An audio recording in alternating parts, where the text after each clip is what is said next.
In March 1954, just 13 months before his death, Albert Einstein wrote a letter that remained in absolute secrecy for decades. What he revealed in those handwritten pages would forever shake our understanding of the greatest scientific genius in modern history. It was not a revolutionary formula or a theory that would change physics, but rather a deeply personal confession about his true relationship with the divine. It was a secret he carried in silence until his final days in Princeton, New Jersey. The afternoon was quiet in Einstein's office when journalist David Rothman arrived for what would be the last interview granted by the physicist. Einstein, at 75 years old, appeared smaller than usual, but his eyes still sparkled with that childlike curiosity that made him famous. He was sitting in his leather armchair, surrounded by stacks of papers and scribbled equations, when Rothman asked the question that would change everything. "Professor Einstein, you have spent decades being questioned about your religious beliefs. Some call you an atheist, others a pantheist. What do you really believe about God?"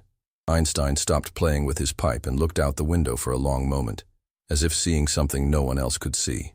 "My young friend," he said with his gentle voice and German accent, "I have spent my entire life being misunderstood on this matter. People want to fit me into their little boxes, make me atheist or believer according to their own needs. But the truth is much more mysterious and beautiful than any of these categories." He slowly stood up and walked to the window, watching students walking across campus. "You know, when I was a child, I received Jewish religious education at home. Later, I studied at a Catholic school. For years, I rejected these traditions, thinking that science had made God obsolete, but I was profoundly mistaken." Einstein returned to his chair and picked up a blank sheet of paper. With his characteristic handwriting, he began drawing a series of interconnected waves. "You see, science taught me something that no traditional religion could. It showed me that the universe is not a collection of separate objects, but rather a single tapestry of energy and consciousness woven together. Every particle, every wave, every thought you have at this moment, everything is connected in an infinitely complex and beautiful pattern."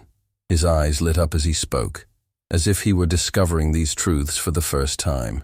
"And the more I studied the laws of physics, the more I realized there was something behind them, an organizing intelligence that transcends our limited understanding." Rothman leaned forward, fascinated. "But Professor, you once wrote that the word God is for me nothing more than the expression and product of human weakness. How do you reconcile this with what you are telling me now?" Einstein smiled, that mischievous smile that appeared when he was about to reveal something profound. "Ah, that letter to Gutkind. People always quote that phrase out of context. I was rejecting the anthropomorphic God of organized religions, the bearded old man in the sky who punishes and rewards like a human father. But that does not mean I was rejecting the divine itself." He picked up a small quartz crystal from his desk and held it against the light. "See how light refracts through this crystal. Light is one, but when it passes through the crystal, it divides into an infinite spectrum of colors. So it is with divine consciousness, my friend. It is one, but when it expresses itself through matter, through you and me, through the stars and planets, it creates this infinite symphony we call the universe." His voice became softer, almost reverent. "I spent my life trying to understand the thoughts of God, and I realized that we are not separate from God. We are the thoughts of God knowing itself through temporary forms." The late afternoon light began entering through the window, creating dancing shadows on the office wall. Einstein continued, his voice laden with contained emotion. "You know what convinced me most? Mathematics. When I discovered that E equals mc squared, it was not just an equation. It was a mystical revelation. I realized that matter and energy are the same thing, just different manifestations of a single reality. And if matter and energy are one, then where does the physical end, and where does the spiritual begin?" He paused, allowing the weight of his words to settle in the silent air. "For years I called myself agnostic, a religious non-believer, but that was just my mind trying to protect itself from the simplistic interpretations people made of my words. The truth is that I am deeply spiritual, but my spirituality does not fit traditional definitions of religion." Einstein walked to a bookshelf and took a volume of Spinoza's works. Baruch Spinoza understood something that few have comprehended. God and nature are aspects of the same reality. There is no separation between creator and creation. The universe is not something God made, it is something God is being at every moment. Rothman was fascinated, but also confused. Professor, does this not contradict your famous phrase, God does not play dice with the universe? Einstein laughed, a deep and warm laugh. Ah, that phrase haunts me to this day. People think I was defending a controlling God who determines every detail of the universe. But that was not it. I was saying that behind the apparent randomness of quantum mechanics, there is a deeper order, a divine logic that our mind cannot yet fully comprehend. He returned to his chair and remained silent for a few moments, as if organizing thoughts he had kept for decades. Let me share something I have never said publicly. My spirituality did not come from books or religious traditions. It was born from science itself. Every time I solved a complex equation, every time I discovered a new law of physics, I felt a deep connection with something greater than myself. It was as if the universe was whispering its secrets directly into my soul. I remember a night in 1915 when I finally completed my general theory of relativity. I was alone in my office in Berlin, surrounded by papers covered with calculations. When the last piece of the puzzle fell into place, when I realized I had discovered how space and time curve around matter, I felt something I can only describe as spiritual ecstasy. It was not pride or intellectual satisfaction. It was a feeling of communion with the divine mind, as if for a moment I had glimpsed the secret language with which God writes reality. Einstein stood again and walked to the window, watching the first stars beginning to appear in the darkening sky. People ask me if I believe in life after death, if I think there is heaven or hell. My answer always confuses both the religious and the atheists. He turned to Rothman with an intense gaze. Life after death is not a matter of believing or not believing. It is a matter of understanding the nature of life itself. If everything in the universe is energy, and if energy cannot be created or destroyed, only transformed, then what exactly dies when the body stops functioning? I believe that consciousness, like energy, is fundamental to the universe. It is not produced by the brain, it is expressed through the brain. When the brain dies, individual consciousness does not disappear. It simply returns to the infinite ocean of consciousness from which it came, like a wave that dissolves back into the ocean, but the ocean remains. His words carried deep conviction, as if he were sharing not just a theory, but a lived experience. You know what gave me the most certainty about this? Quantum physics. We discovered that at the most fundamental level of reality, everything is connected instantaneously, regardless of distance. If you change the state of a particle here, its twin particle on the other side of the universe changes immediately. This suggests that separation is an illusion of our limited perception. At the deepest level, everything is one. Rothman looked at his notes, trying to process everything he was hearing. Professor, does this mean you believe we are all part of a universal consciousness? Einstein nodded slowly. I do not just believe it, I experience it. Whenever I dive deeply into mathematics, whenever I contemplate the elegance of physical laws, I feel this unity. It is as if my individual thought dissolves into something much greater. That is why I always said that intuition is more important than knowledge. Intuition is our ability to connect directly with this universal wisdom.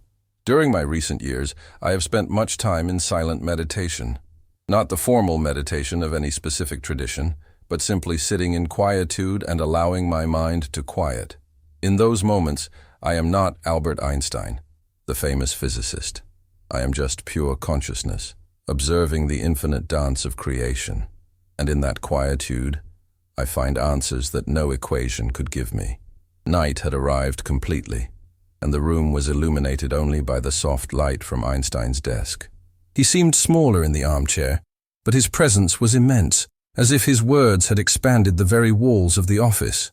There is something more I need to share, he said in a low voice, something that may shock both scientists and religious people.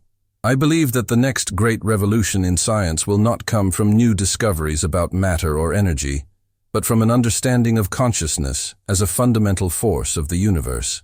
We have spent centuries studying the universe as if we were external observers, separate from what we are observing. But quantum mechanics has already shown us that the observer and the observed are intimately connected. The act of observation changes reality. This suggests that consciousness is not an epiphenomenon of matter, but rather the foundation upon which matter manifests. Einstein paused, allowing his words to echo in the silence of the night. Imagine if we discovered that the entire universe is, in fact, a thought in the mind of God, and that we are sub-thoughts within that greater thought. This would explain why mathematics works so perfectly to describe reality.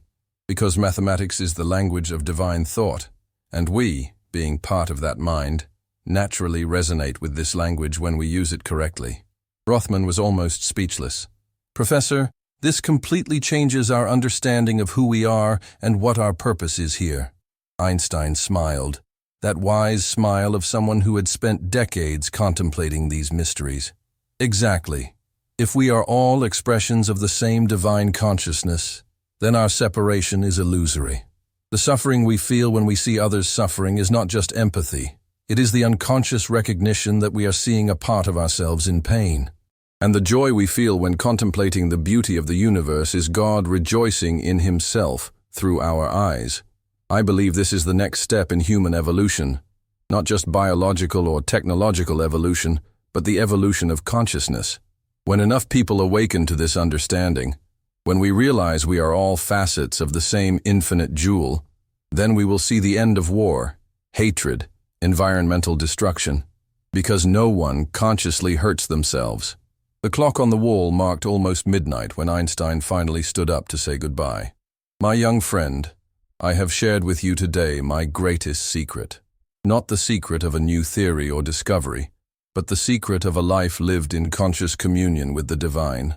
I ask only that you use these words with wisdom. The world is not yet ready to fully understand what I am saying, but perhaps you can plant some seeds that will one day bloom." When Rothman left the office that night, he carried more than just an extraordinary interview. He carried a transformative vision of reality that challenged both materialist science and dogmatic religion. Years later, he would write that this was the most profound conversation of his life, a conversation that forever changed his understanding of the nature of existence. Einstein died just 13 months later, taking with him decades of spiritual contemplation that the world was only beginning to understand. But his words that night remained like a beacon, illuminating a path beyond the artificial divisions between science and spirituality, toward a unified understanding of reality as conscious expression of the divine. Today, decades later, quantum scientists are beginning to discover evidence that corroborates his visionary intuitions. Research on consciousness, studies on the non-local nature of quantum reality, and investigations into the relationship between mind and matter are slowly validating what Einstein perceived that night, that we live in a conscious universe, and that our own consciousness is a window to the infinite.